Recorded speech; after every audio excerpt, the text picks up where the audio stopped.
Alors, bon matin. Aujourd'hui, je veux encore vous remercier pour tous les messages que vous m'avez fait hier et qui ont changé ma vie au fil du temps. Ce que je voulais vous dire aujourd'hui, c'est que, dans le fond, je pense qu'il n'y a jamais d'hasard dans la vie. Hier soir, je me réveille toujours vers 4 heures parce que j'ai mal. Je me réveille de douleur, mais la médication fait plus effet. Mais clairement, je fais de la méditation et là, il y a comme 3 cycles dans la méditation. Et il y en a un que c'est le thème, l'autre c'est le jour, puis l'autre c'est une musique dans laquelle souvent je m'endors finalement, mais j'entends pas le 20 minutes au complet. Ça m'aide à m'endormir à la toute fin. Mais les 2 premières méditations, je les entends puis je les comprends. Là. Et finalement, la première méditation, c'était sur pas la compassion, oui, mais surtout la consolation. Et c'est ce dont nous, les gens qui ont des douleurs chroniques, ont besoin. Je fais juste un rappel que la consolation, ça ne veut pas nécessairement dire me prendre dans mes bras, c'est de m'accompagner, comme je vous dis, et je vous remercie à tous les jours de vos beaux messages, de votre compassion et de votre soutien, de votre amour à distance, de vos messages qui m'aident à passer à travers les minutes qui passent au fil du temps, qui se ressemblent, mais qui sont jamais pareils, tout à fait. Un peu comme je sais pas s'il y en a qui ont déjà visionné le film Le jour de la marmotte, c'est 24 heures à chaque fois qui recommence. Et donc, à chaque matin, ça recommence. Mes douleurs recommencent tranquillement jusqu'à être insupportables à la fin de la journée. Mais ça, je vous dis ça, puis il y en a beaucoup qui comprennent parce qu'ils vivent les mêmes douleurs ou des douleurs différentes, là. Moi, c'est encore du lombaire, c'est de la L2 à la S1. Et quand je dis à ma mère l'autre jour que j'avais mal aux jambes ou à d'autres personnes dans son entourage qui disaient « Mais comment ça t'as mal aux jambes? » Je vais juste rappeler que de la L2 à la S1, c'est le bas du corps qui joue, donc c'est relié, c'est le nerf sciatique et la cruralgie. L2, L4, c'est la cruralgie, c'est le devant des jambes. Et la S1, L3, L4, excusez-moi, L4, L5, autrement dit. C'est le sciatique qui se trouve être l'arrière des jambes, qui descend jusqu'aux pieds. C'est des nerfs qui descendent dans toutes les jambes. Alors, c'est pour ça que quand on a mal, quand on a des lordoses accentuées comme moi, ça crée des douleurs dans les jambes jusqu'aux orteils. Vous savez que la colonne vertébrale a 33 vertèbres, donc dans le cervical, c'est une de mes amies qui, elle, a ses douleurs sont au cervical. J'en ai aussi, j'ai des disques intervertébraux qui sont brisés là aussi, mais là je touche plus à rien. Moi, j'ai décidé de plus contribuer à la recherche en intégrant des prothèses en titanium dans mon corps de plus. J'en ai déjà 14, ça suffit. Mais j'ai quand même des hernies dans le L6. Non, pas le L6, excuse-moi, le C6 puis le C7. Donc, dans le cervical, il y a 7 vertèbres. Et une de mes amies, elle, c'est justement dans les bras, dans les pouces, jusqu'aux pouces, hein, c'est pas les pieds, c'est le haut du corps et c'est interrelié. Moi, je fais une thèse, justement, puis quand je parle de certains concepts, je parle de concepts qui sont centraux, qui sont la colonne vertébrale de ma thèse. Et ça veut tout dire dans un sens, un terme scientifique, puis un terme dans biologique, dans tous les sens du terme.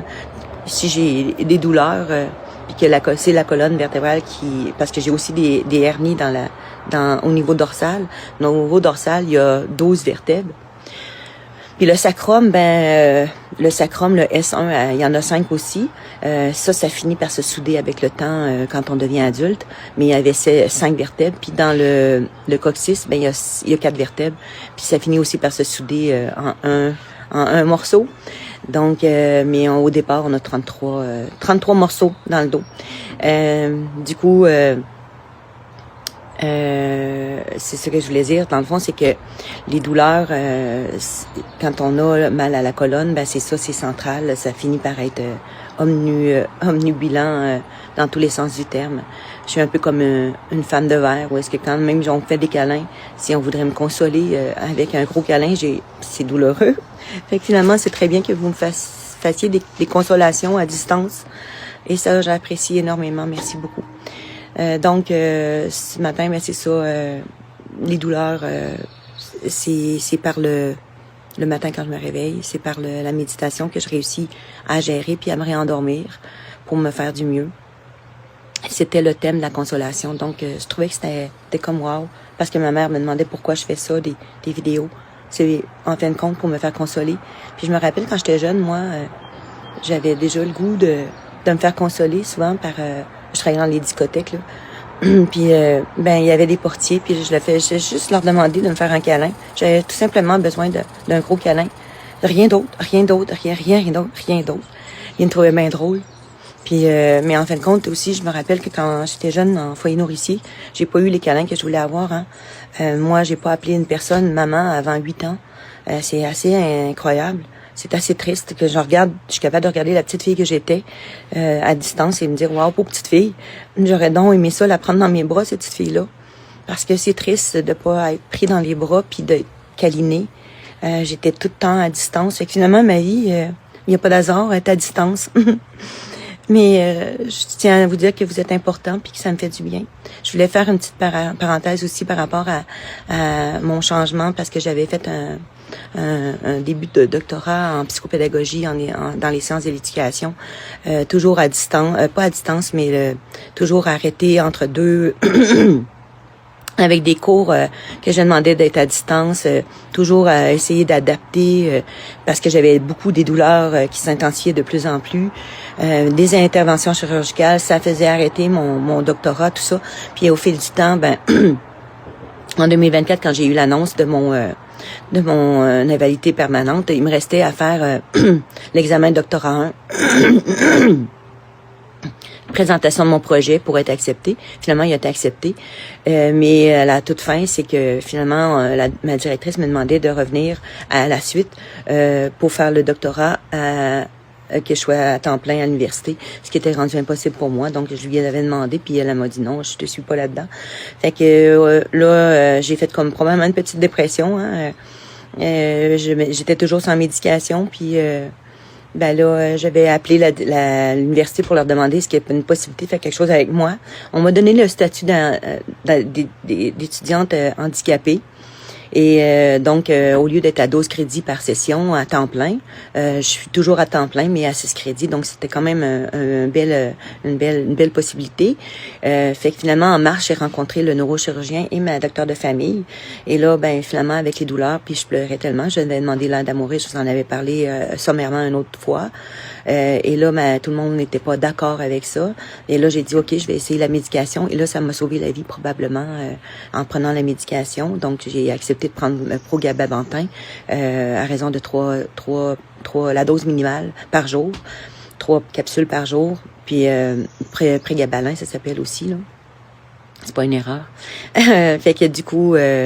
ça m'a sauvé la vie, puis j'ai pensé quand même, je me suis revirée de bord, puis j'ai décidé de contacter quelqu'un d'autre pour ouvrir un autre dossier, faire un doctorat sur mesure. Et là, j'ai travaillé tout l'été, tout le mois de mars, avril, mai, juin, juillet, jusqu'en septembre.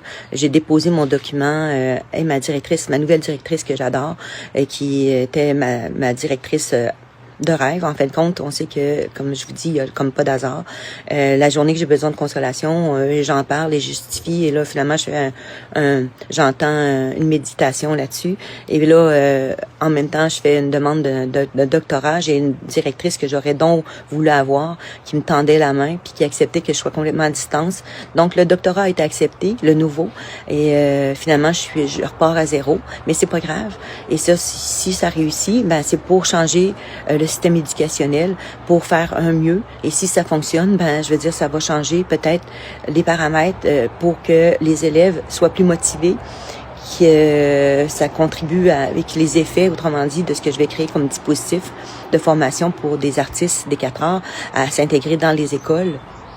Que ça fasse que les élèves aient le goût de continuer à aller à l'école, la persévérance scolaire, et pour les enseignants, qu'ils aient le goût aussi de continuer d'être enseignants et non de décrocher. Donc, ça fait la rétention pour les enseignants. Si ça réussit, ça va être extraordinaire. Donc, ma contribution à moi, ça va se situer à ce niveau-là, parce que ce doctorat-là, je le fais complètement à distance. Et je mets toute mon énergie qui me reste là-dessus. Et c'est un but que j'avais besoin de vivre. Ma mère se posait la question, encore une fois, pourquoi tu décides de continuer à aller aux études? C'est tellement compliqué, c'est tellement beaucoup d'ouvrages, mais c'est comme quelque chose qui me tient à cœur. Un peu comme vous qui me tenez la main, puis que on sait pas pourquoi. Il y a des gens comme vous qui nous aident à passer à travers. Et d'avoir des douleurs chroniques, justement, ça me fait avoir une petite voix toujours fébrile, toujours tremblotante, un peu comme, toujours un peu tremblotante, mais en même temps, ça fait un peu faire des déséquilibres, mais tout ça. Puis je pense que en me tenant la main, ben vous me donnez de l'équilibre. Fait que là-dessus, je vais vous souhaiter une excellente journée, des beaux moments présents, remplis d'amour et de sublimation. Alors, merci beaucoup d'être là.